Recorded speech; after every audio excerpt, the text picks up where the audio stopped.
तुरीय अवस्था साक्षीभूत वृत्ति का नाम है। यह सम्यक ज्ञान से उत्पन्न होती है। वह जागृत, स्वप्न और सुषुप्ति अवस्था की साक्षी और सुषुप्ति की न्यायी है। हम कहते हैं ना, जान रहे हैं हम। जैसे सुषुप्ति में अहम त्वम आदि कोई कल्पना नहीं होती, वैसे ही तुरीय अवस्था भी नहीं है। अब सुषुप्ति में कुछ हमें पता थोड़ी होता है, मैं मेरे का, घर बार का कुछ नहीं पता होता। कहते हैं ऐसी तुरीय अवस्था में कुछ नहीं पता चलता। अब ये तुरीय अवस्था है जागृत में सुषुप्ति, उसमें ब्रह्म का समग्र बोध होता है, पर सुषुप्ति जड़ भूत तम रूप अविद्या होती है। अब जो ये तुरीय अवस्था है, इसमें वो जान रहा है, सम्यक बोध हो रहा है उसको। पर सुषुप्ति की अवस्था कैसी है? अविद्या वाली है वो। तो तुरीय अवस्था में जड़ता नहीं होती, सुषुप्ति में जड़ता होती है। और सुषुप्ति और तुरीय अवस्था में इतना ही भेद है।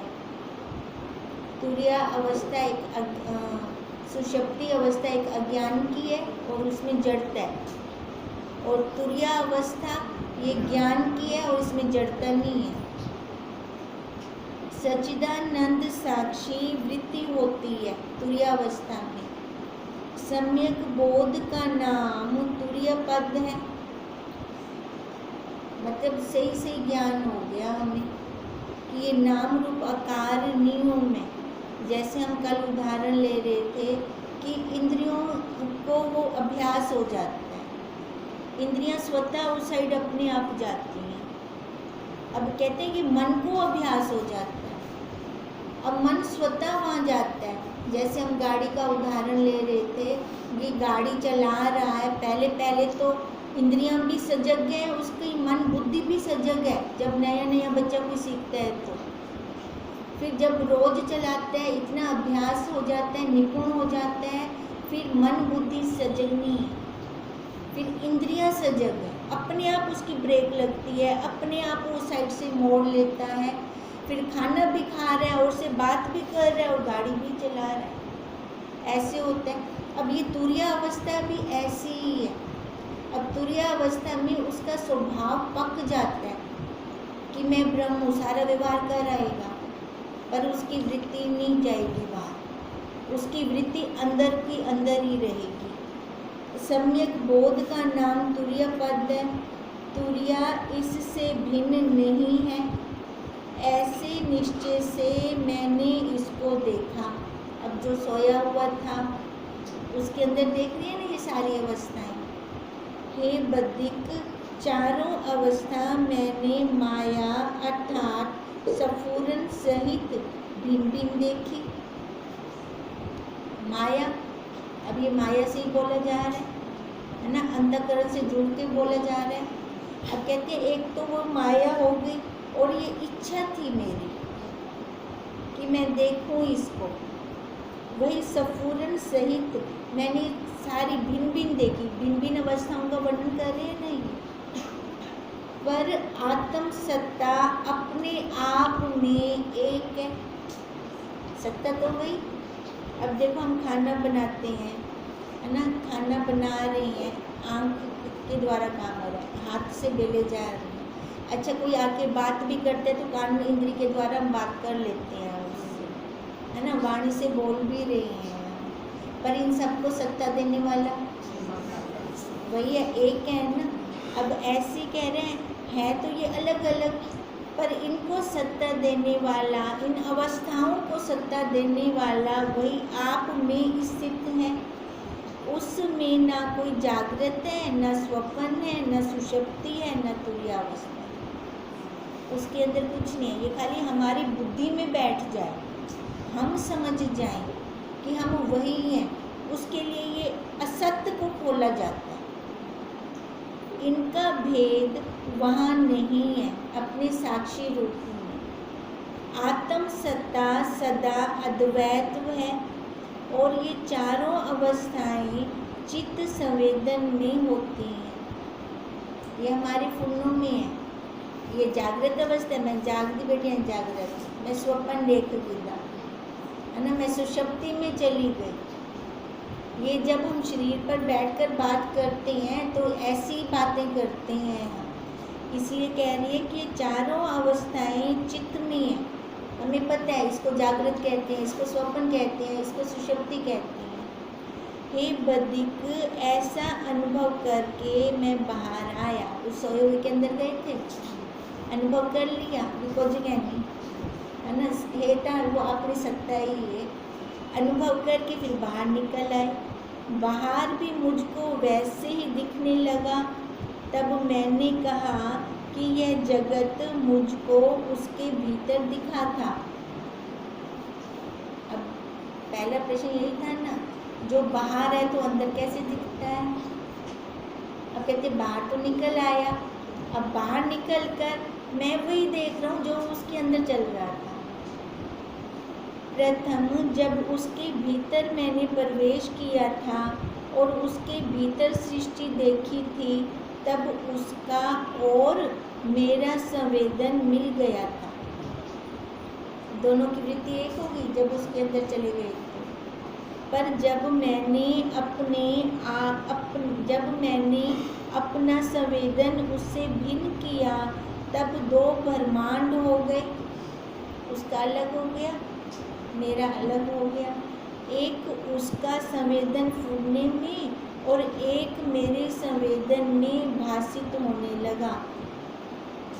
अब जैसे हम कहीं जाते हैं, किसी ने मेरे साथ कोई बात की, ठीक है, एक तो उसके संस्कार और एक अपने भी संस्कार होते हैं, दो हो जाते हैं ना।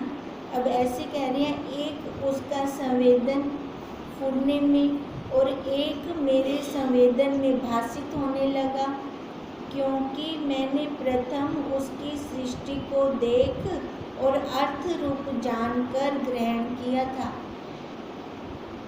किसी के संस्कार लेकर मैंने किसी को बताए, है ना, है संस्कार किसी के, मैं बता रही हूँ आगे किसी को, तो मतलब वो वाले संस्कार अंदर ग्रहण किए मैंने।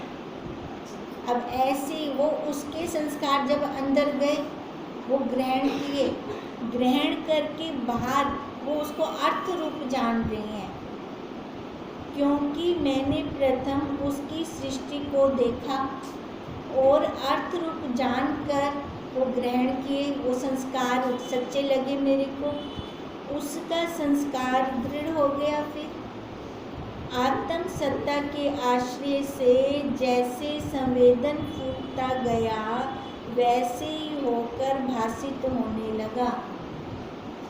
अब जैसे संवेदन फूटता गया, संवेदन अपने आप तो फूट नहीं सकता, ये लाइट अपने आप तो जल नहीं सकती, पीछे से अगर इसको करंट नहीं मिलती तो वो, अब ऐसे ही वो संवेदन अपने आप तो फूट नहीं सकता, अब पीछे से अगर इसको वो सत्ता नहीं मिलती तो उसका स्वप्न मुझको जागृत होकर भासित होने लगा।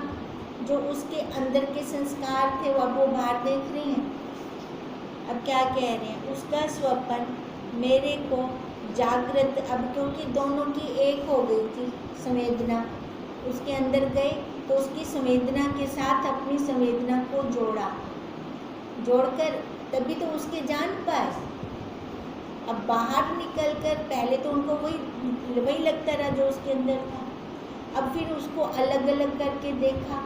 अब कहते हैं अलग अलग करने के बाद भी उसके जो संस्कार थे, क्योंकि वो मैंने ग्रहण किए थे, है ना, उनको अर्थ रूप से मैंने लिया था। अब जैसा मेरा फूलना होगा, अब वही मेरे को दिखेगा आगे। अब जैसे मैंने वो संस्कार ग्रहण किए, मेरे को बाहर वैसे भासित होने लगा। जैसे एक दर्पण में दो प्रतिबिंब दिखे, एक उसके संस्कार, एक मेरे अपने संस्कार, ये दोनों मेरे को दिखने लगे। वैसे ही एक अनुभव में मुझे दो सृष्टियाँ दिखने लगी। तब मैंने विचार किया कि सृष्टि खाली संकल्प रूप है, उसके भी तो संकल्पों में है, तभी मेरे को बाहर भासित हुई, मेरे भी संकल्पों में है। अब मिलान कर रहे हैं वो, उसका मिलान अपने साथ कर रही हैं, क्योंकि उन्होंने यही प्रश्न किया था कि वो बाहर की सृष्टि अंदर कैसे दिखती है। अब बाहर की सृष्टि कैसे दिखती है अंदर, वो मैं संस्कार ले जाती हूँ अंदर। कहते हैं ये सारी कल्पना संपूर्ण है, ये चित्त का संवेदन है, उस संस्कारों से मैं उसको बाहर देखती हूँ। फिर वही सृष्टि ये सारी संकल्प रूप है। संकल्प प्रत्येक जीव का अपना अपना है, तभी हम कहते हैं सबका संसार अलग अलग, क्योंकि सबके संस्कार अलग अलग। अंदर संस्कार, बाहर संसार, और अपनी अपने संकल्प की भिन्न भिन्न सृष्टि है। इससे अनुभव के आश्रय से जैसा जैसा संकल्प फूटता है वैसी वैसी सृष्टि दिखती है। सृष्टि का कारण कोई और नहीं, क्या निकला फिर? हम स्वयं में सृष्टि का कारण, क्योंकि हम संस्कार भरकर ले आते हैं। उन संस्कारों से मैं अपना संसार बना लेती हूँ। नहीं तो मैं क्या हूँ? ब्रह्म के अंदर कुछ है नहीं, ब्रह्म के अंदर कुछ भी नहीं है। ये सारा कुछ घोटाला कहाँ पर है? शरीर पर। जब जीव बन जाते हैं, जीव के अंदर है ये सारा घोटाला। हे बद्रिक, 8 निमेष तक मुझको 2 सृष्टि दिखती रही, फिर मैंने उसके और अपने चित्त की वृत्ति इकट्ठी करके मिलाई तो दोनों तद्रूप हो गई। पहले एक थी, फिर दोनों को अलग किया, अलग करके फिर दोनों दिख रही हैं, उसके संस्कार भी आ रही हैं, अपने भी आ रही हैं। अब कहते हैं फिर पुरुषार्थ करके फिर एक किया मैंने, तद्रूप किया। जैसे जल और दूध मिलकर एक रूप हो जाता है, तब दूसरी सृष्टि का अभाव हो गया। जैसे दृष्टि भ्रम से आकाश में 2 चंद्रमा दिखते हैं और भ्रम के न रहने पर दूसरा चंद्रमा अभाव रूप हो जाता है। तो उसमें 2 चंद्रमा दिख रहे हैं, तो दोष किसका? अपने नेत्र दोष है ना, है ना? चंद्रमा में तो दोष नहीं है। अब कहते हैं ऐसे ही मैंने दूसरे को अलग घटाया, एक रूप हो गए। अब स्वयं तो जानकार थे, अपने स्वरूप में ही स्थित थे। वैसी ही द्वितीय वृत्ति के अभाव से दूसरी सृष्टि का भी अभाव हो गया।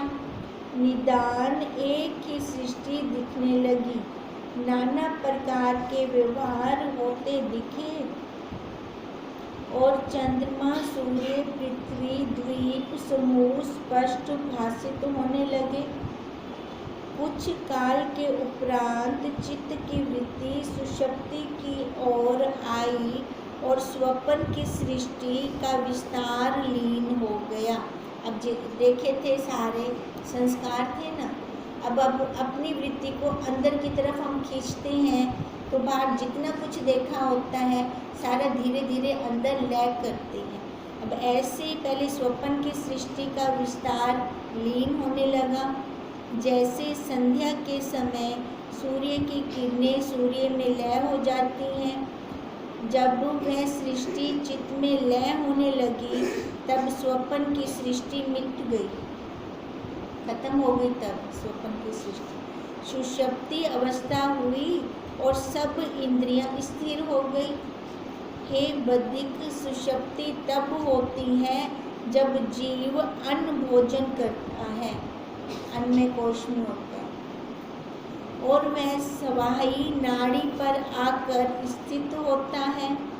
तब जागृत वाली नाड़ी ठहर जाती है, उससे प्राण भी ठहर जाते हैं, तब मन भी ठहर जाता है। सुषुप्ति अवस्था में क्या होता है? मन रुक जाता है। अब जब डॉक्टर लोगों ने ऑपरेशन करना होता है तो सबसे पहले वो किसको बेहोश करते हैं? मन को बेहोश करते हैं, है ना? चाहे तो वो इंजेक्शन से करें एकदम, तब ऑपरेशन कर पाएंगे, या फिर वो गोली वगैरह देकर, है ना, तब जाके करते हैं वो। तो मन को शांत करते हैं, उसका नाम सुषुप्ति है, जहाँ पे मन न चले। स्वप्न में मन चल रहा होता है, सुषुप्ति में न मन होता है न बुद्धि होती है, कुछ नहीं होता। जब मन फिर फुरता है तब जागृत अवस्था होती है। इतना सुन राम ने पूछा, हे मुनीश्वर, जब इन मन प्राणों ही से चलता है तब मन का अपना रूप तो नहीं हुआ।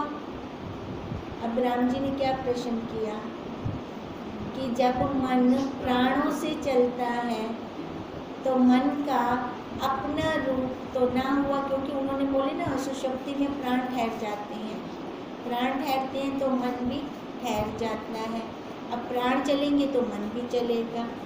अब ये देखो, अब जब प्राण चलेंगे तो मन भी चलेगा। अब जिस दिन हम व्रत रखते हैं, हमें भोजन नहीं खाना होता है ना, एक टाइम या खाना खाना है या नहीं खाना, निर्जला हम रखते हैं, तो उस दिन हमारे प्राणों की गति बहुत स्लो होती है, कोई भारी काम नहीं कर पाते। क्या कहते हैं, आज वारते ना एक हम कल कर सकते। क्यों? क्योंकि जब प्राण अच्छे से नहीं चलते, प्राण कैसे चलते हैं? अन्न से चलते हैं ना। जब अन्न ही नहीं जा रहा अंदर तो प्राणों में बल कैसे आएगा? अब इसलिए कहती है जब प्राण चलते हैं तो मन चलता है। अब तभी हम कहते हैं जैसा खाओ अन्न वैसा बने मन। हम जैसा अन्न डालेंगे प्राणों में, वही नस नस में वही जाएगा हमारा, उसका खून बनेगा, उसका रक्त बनेगा, उसका मज्जा बनेगा, उस जो खाएंगे हम। तो इसलिए हम तभी कहते हैं कि सात्विक लेंगे। अब सात्विक लेंगे तो उससे क्या होगा? मन भी हमारा सात्विक रहेगा, सात्विक में क्लेश नहीं होगा। फिर अब राम जी ने प्रश्न किया कि जब मन प्राणों से ही चलता है तो मन का अपना रूप तो ना हुआ।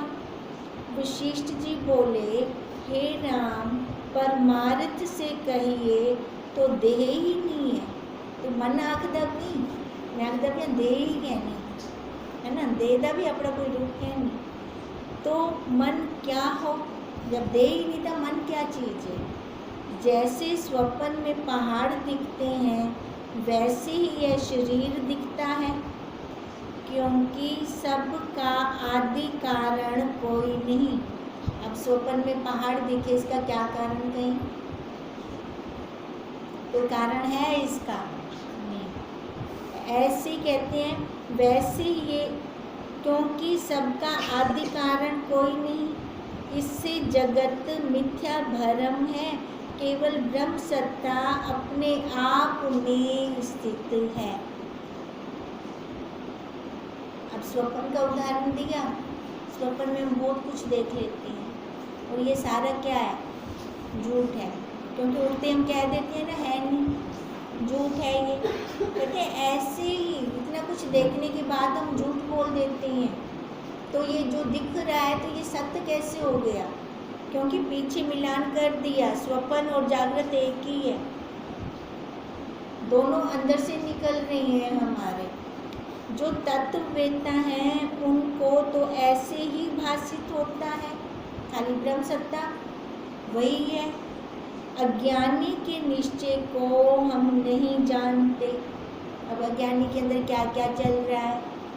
अपनी कल्पनाओं से अपने आप को दुखी कर रहा है। कल्पना का क्या वजूद है? कल्पना का कोई वजूद ही नहीं है। हम स्वयं ही ऐसी कल्पना करके खुद ही दुखी हो रही है। जैसे मकड़ी जाल बुन रही है, फंस रही है और कह रही है मेरे को छुड़वाओ, मेरे को छुड़वाओ। कौन छुड़वाए उसको? खुद ही जाला खाएगी, खुद बाहर निकल आएगी ना फिर। अब ऐसी हम खुद जाला बुन कर खुद फंस रही हैं बीच में और खुद मर रही हैं। फिर अब हम कह रहे हैं हमें बचाओ बचाओ बचाओ। अब गुरुदेव कहती है छोड़ दे तू, जब को जो ही कहना जाला बुनना छोड़, जाला बुनना छोड़। जाला बुनना क्या है?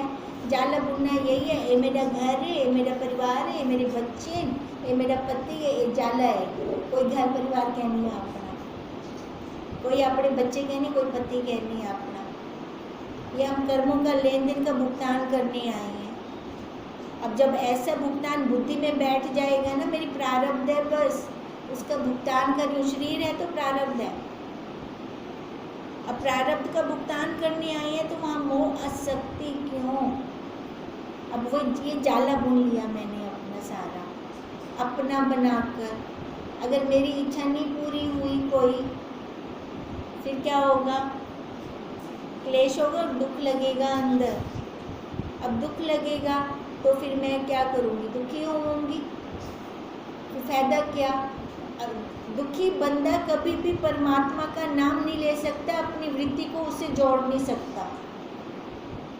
दुखी भी कब होगा? जब वो शरीर पर बैठा होगा, तब दुखी होगा ना। जो शरीर पर नहीं बैठा वो दुखी हो सकता है? वो तो हो ही नहीं सकता दुखी। क्यों नहीं हो सकता? क्योंकि वहाँ दुख है ही नहीं, है ना। शरीर पर बैठते हैं तो ये सारे संबंध सच्चे हैं। अगर मैं शरीर पर ही नहीं बैठती तो तब ये माया है, रील चल रही है, रील खुल रही है। आज का दिन ऐसा मैंने देख लिया, रात को बैलेंस निकाल के सोते हैं कि भूल गए? रात को बैलेंस निकाल के सोचना, है ना, तब सोना। क्या अच्छा हुआ, क्या घाटा हुआ, कहाँ मैं जुड़ गई, कहाँ मैं निकल गई, बैलेंस जरूर निकालना। अगर ये याद रह गई, छोटी छोटी हैं युक्तियाँ, इन जिनको हम ले लें और फिर निकल जाएंगे संसार से। फिर जैसे सूर्य उल्लू के अनुभव को नहीं जानता, उल्लू जानते हैं सूर्य के अनुभव को, और उल्लू सूर्य के निश्चय को नहीं जानता, वैसे ही ज्ञानी और अज्ञानी का निश्चय भिन्न भिन्न होता है। ऊपर से एक जैसे लगेंगे ज्ञानी और अज्ञानी, पर निश्चय में उनके बहुत फर्क होगा। ज्ञानी आजाद होगा, सबके बीच रहते हुए भी आजाद होगा, और अज्ञानी बंधा हुआ होगा, भले रस्सी से नहीं बंधा पड़ा फिर भी बंधा पड़ा। शुद्ध चिन्ह मात्र आकाश में जगत भरम कुछ नहीं, पर सफूरण भाव से जीव अपने चेतन वपु को भूल ज्ञान बिना ही मन भाव को प्राप्त होता है। अब जब हम साक्षी पे आते हैं ना, तो ये जगत भरम है ही नहीं है, कुछ भी नहीं है। जब इसको भूल जाते हैं, सफूरण में आ जाते हैं, जीव भाव में बैठ जाते हैं, फिर जाकर ये मन के साथ जुड़ जाते हैं। जैसे मन के साथ जुड़ा, मेरा तेरा आ गया, मेरे तेरे में क्लेश है फिर, और तब मन आत्म सत्ता के आश्रित होकर प्राण वायु को अपना आश्रय कल्पना करता है। अब मन के लेखे लग गए, अब मन में जो भाव आया ना, प्राण वायु से इंद्रियों ने वही कर्म कर दिया। हम उधर उधर चल पड़े, सोचा नहीं बुद्धि से, विचार नहीं किया हमने बुद्धि से कि यह मेरा प्राण है। हे राम, फिर जैसे जैसे मन कल्पना करता है, वैसे वैसे देह, इंद्रियां और जगत दिखते हैं। कर्म भी वैसे होते हैं फिर इंद्रियों से। पर ब्रह्म सर्व शक्ति संपन्न है। अगर पर ब्रह्म के साथ जुड़ते हैं, अपने आप से जुड़ते हैं, तो हम पावरफुल है, सुप्रीम पावर है। फिर हमें कोई गिरा नहीं सकता, हम सभी सुप्रीम पावर हैं। पता है, पता है, पता होते हुए भी ना, मतलब उनको जहाँ पर गलत गलत कर देते हैं। क्यों करते हैं? भूल जाते हैं फिर हम अपने आप को कि मैं सुप्रीम पावर हूँ। हमारे संकल्प में इतनी पावर है, इतनी पावर है कि वो पूरा हो सकता है। निकालें हम अपना संकल्प, नहीं निकालते। पर क्यों नहीं निकालते? तब क्या होता है? मन के अंदर भाव क्या चलता है? क्या भाव चलता है कि इधर नहीं पूरा होगा मेरा, और तब वो कल्प वृक्ष चाहिए और कामधेनु चाहिए, वहाँ जाके हमारी ये पूर्ण होगा। ते मन्नत मंगो सुना अवला साडा पूरा थीसे भी अपने आप को तो बोली वेंदे ओ मन्नत भी ओ थोड़ी पूरी कर दे। कौन पूरी करता है मन्नत? हमारा निश्चय करता है, हमारा संकल्प करता है वो मन्नत पूरी हमारी।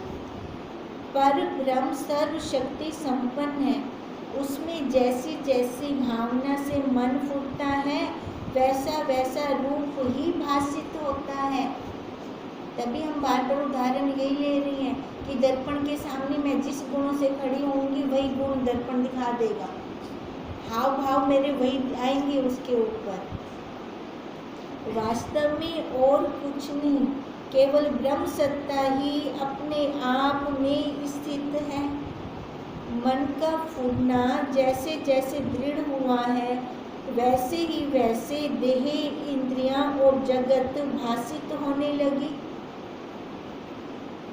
मन का फूटना जैसे जैसे, अब सबके फूटने अलग अलग, किसी का एक जैसा फूटना है नहीं है।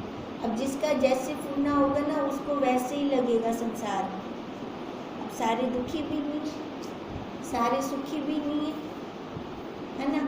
कोई एकदम जिसको कहते हैं उपराम में, सुख दुख दोनों से उपराम है, दोनों को आता जाता देख रही है, रह तो इसी जगत में रही है भी, ऐसा कैसे, ऐसा कैसे? तो ये हमारी मन की स्थिति पे डिपेंड करता है। कितने हम महावाक्यों का अंदर मंथन करते हैं, कितना अंदर लेकर जाते हैं हम। जैसे स्वप्न में कल्पना मात्र जगत दिखता है वैसे ही इस बाहर वाले जगत को जानो, ना वो सच्चा ना ये सच्चा। उसको तो हम बहुत जल्दी बोल देते हैं ये सच्चा नहीं है, इसको क्यों नहीं बोलते, क्यों हम यहाँ पर रुक जाते हैं? हे राम, जितने विकल्प उठते हैं वे सब मन के रचे हुए हैं। मन ने स्वीकार कर लिया ये मेरे बच्चे हैं, ये मेरा पति है, मन ने स्वीकार किया। क्यों किया? कोई वास्तव में है? कोई कहता है नहीं, लेन देन आप पूरे करण कितने आई बैठूं, काम करने खाली अपना कर गिनो बस, दूसरे का व्यवहार करने वो व्यवहार तक रहो बस, व्यवहार को अंदर नहीं लेके जाना। बार बार यही प्रार्थना करो गुरुदेव से, कर्म इंद्रिया और ज्ञान इंद्रियों से व्यवहार हो, मन में आप रहो बस। इतना तो कर सकते हैं, इतना संकल्प तो छोड़ सकते हैं हम अपना। अब अगर हम अपना ये संकल्प करें, ये गुरुदेव से प्रार्थना करें, वो हमारी सुनते हैं और कर्म इंद्रियां और ज्ञान इंद्रियां खाली व्यवहार तक रहती हैं। फिर मन में हमारा ही अपना चलेगा, उससे हम दूर नहीं हो सकते ना, वो मुझसे दूर है, वो तो मेरा आपा है। मैं दिल्ली जाऊँ, मैं कहूँ मैं भूल आई हूँ घर अपने आप को, औरों को तो भूल सकती हूँ, अपने आप को भूल सकती हूँ? कभी नहीं भूल सकती। जो मेरे पास इतना अति निकट है उससे मैं दूर क्यों चली गई? ये बैठ के क्वेश्चन करें अपने आप से। हे राम, जितने विकल्प उठते हैं वे सब मन के रचे हैं। जब मन उदय होता है तब स्फुरण होता है। अब दूर क्यों निकल गई मैं अपने आप से? क्योंकि मन के लेखे लग गई। मन में जो आया मैंने वैसे कर दिया, बुद्धि से नहीं सोचा। मनुष्य के अंदर बुद्धि सबसे महत्वपूर्ण है, और अगर बुद्धि से ही ना काम ले हम तो कब लेंगे काम? बुद्धि से क्या काम लेने? संसार वाला, अपने स्वरूप वाला, है ना। बुद्धि से यही काम लेने अपने स्वरूप का।